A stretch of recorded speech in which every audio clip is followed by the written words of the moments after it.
我是一名视频特效师，为客户制作出一个出色的视频是我的使命。为此，我常在创意和方案上下足功夫，博得了很多甲方的认可和期待。我觉得这个还是效果上欠缺一些表达吧，要不然咱们再看一下。能再给我指点指点吗？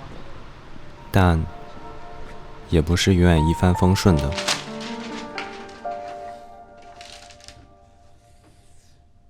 在选择之间徘徊，在最终效果上妥协。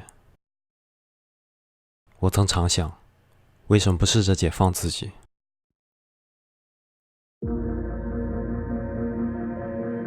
稳扎稳打，追寻自己的思想源泉，给所有灵感一个舞台，精雕细琢，勇攀高峰。